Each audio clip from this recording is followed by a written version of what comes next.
నమస్కారం. ఎవరైతే ఇస్లాం జీవన విధానం అంటూ, క్రైస్తవం జీవన విధానం అంటూ, హిందూయిజాన్ని మాత్రం అది జీవన విధానం కాదు, అదొక మతం. హిందూ మతం అన్నప్పుడు రకరకాల కట్టుబాట్లు ఉంటాయి, ఆచారాలు ఉంటాయి, తర్వాత అసమానతలు ఉంటాయి, హడావుడి చేస్తూ ఉంటారు. వారికి అర్థం కావాల్సింది ఈరోజు ఏంటంటే, సాక్షాత్తు సుప్రీంకోర్టు చెప్పింది. ఏం చేద్దాం? హిందుస్థాన్లో ఉంటూ హిందువులుగా బతుకున్న మేము మా గురించి, మా ధర్మం గురించి కోర్టుల చేత చెప్పించుకోవాల్సి వస్తుంది. ఆ కోర్టులు చెప్పింది మీకు చెప్పాల్సి వస్తుంది. ఏసే మా దేవుడు, మిగతా వాళ్ళంతా రాళ్ళు రప్పలని ఒక బ్యాచ్ రోడ్ల మీద తిరుగుతూ ప్రచారం చేస్తారు. మిగతా వాళ్ళు వచ్చేసి అల్లా మాత్రమే సృష్టికర్త, మిగతా వాళ్ళంతా కూడా అసలు ఎవరూ లేరని ఒకళ్ళని అంటారు.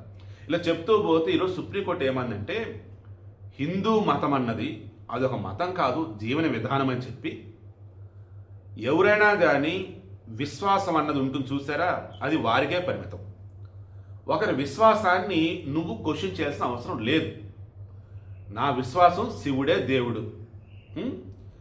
ఈ రిమైనింగ్ వాళ్ళు ఎవరైతే ఉన్నారో వాళ్ళు అయితే దేవుడి యొక్క రూపాలు అనుకుంటా, లేదు అన్నప్పుడు దేవుడు పంపక వచ్చిన మనుషులు అనుకుంటా. నా విశ్వాసం ఏంటి? శివుడే దేవుడు, ఆయనే సృష్టికర్త. రిమైనింగ్ అన్నది ఏదైతే ఉన్నదో వాళ్ళని మనం గౌరవించాలి. వాళ్ళు చెప్పిన దానిలో మంచి ఉంటే తీసుకోవాలి. రైట్? అది జీసస్సా, అల్లానా, బుద్ధుడా, ఇంకెవరైనా కానీ. అలానే నేను వాళ్ళని తక్కువ చేయకూడదు, అది తప్పు. అదే ఈరోజు సుప్రీంకోర్టు చెప్పింది. క్యాటలిస్ట్ ఎస్పీ ఛానల్లో ఫస్ట్ వీడియోనే పెడుతున్నా. ఏమని క్లియర్గా ఈరోజు సుప్రీంకోర్టు ఏమందంటే, మత విశ్వాసాలకు సంబంధించి క్వశ్చన్ చేసుకుంటూ పోతే కొన్ని వందల వేల పిటిషన్లు కోర్టుకు వస్తే ఎన్నెన్ని మేము సాల్వ్ చేయాలి, ఎన్నెన్ని మేము ఇక్కడ విచారణ చేయాలి అని అన్నారు. మన మహిళలు శబరిమల ఆలయాలకు ప్రవేశం అనేది ఉంది కదా, అది ఒకప్పుడు పెన్డ్రైవ్ విజయన్ గారు ఉన్నప్పుడు, లేదు వాళ్ళు రావాలి, మేము వెల్కమ్ చెప్తాం, మేము రక్షణ కల్పిస్తాం అన్నారు. పనికి మందెవరు పోయి రావడాలి కొంతమంది. చివరికి అప్పుడు వాళ్ళు ఏమయ్యారంటే అప్పటికి తెలియదు. క్లియర్గా హిందూ మహిళలు కూడా ఈ పీరియడ్ స్టేజ్ స్టార్టింగ్ నుంచి మోనోపాజ్ ఎండ్ అయిపోయి పీరియడ్స్ క్లోజ్ అయ్యే వరకు కూడా మేము వెళ్ళము స్వచ్ఛంగా వాళ్ళే చెప్తున్నారు. అక్కడ ఉన్నది ఏమో బ్రహ్మచారి.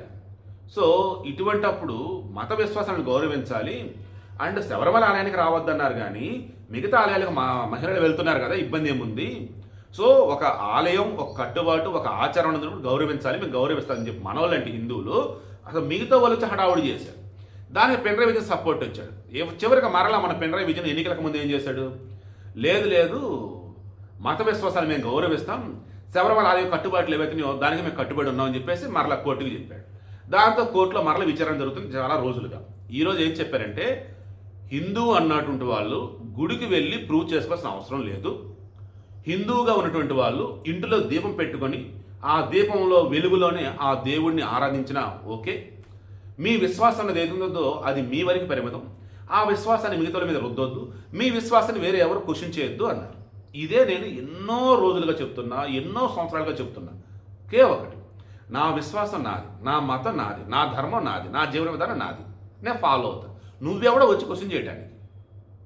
నువ్వు ఎప్పుడు క్వశ్చన్ చేయాలి? నేను నీ మతాన్నో నిన్నో ఏదన్నా అంటే అప్పుడు నా మతం గురించి నువ్వు మాట్లాడాలి. నిన్ను అసలు ఎవడేమన్నాడు? ఎవడు పట్టించుకున్నాడు అసలు నిన్ను? ఎవరు వచ్చా సరే భారతదేశానికి రెండ్రా బాబు ఉండండ్రా బాబు అని అన్నాను తప్ప, ఇది మా మతం కాదు, మీ దేవుడు మా దేవుడు కాదు, వెళ్ళిపో అని ఎవరైనా అన్నారా? ఇక్కడ ఉంటూ ఇక్కడ మతాన్ని, ఇక్కడ జీవన విధానాన్ని తప్పట్టేది మీరు కదా. అలాంటప్పుడు ఉండే అర్హత ఎవరుకుంది? మీకా మాక? వెళ్ళాల్సింది మీరా మేమా? ఇక్కడి నుంచి ఒకే ఒక దేశం ఉంది ఈ ప్రపంచంలో హిందువులకి, భారతదేశం.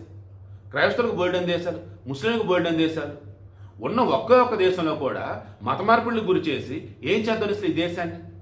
సుప్రీంకోర్టు చెప్పింది కదా, చెప్పాం కదా స్టార్టింగే, మా దేశంలో మేము ఉంటూ మా ధర్మాన్ని మేము పాటిస్తూ దీన్ని కూడా సుప్రీంకోర్టు చేత చెప్పించుకోవాల్సి వస్తుంది మేము. ఎందుకురా అంటే పెరిగిపోతున్నారు ఆ రకంగా సైకోలు అసలు.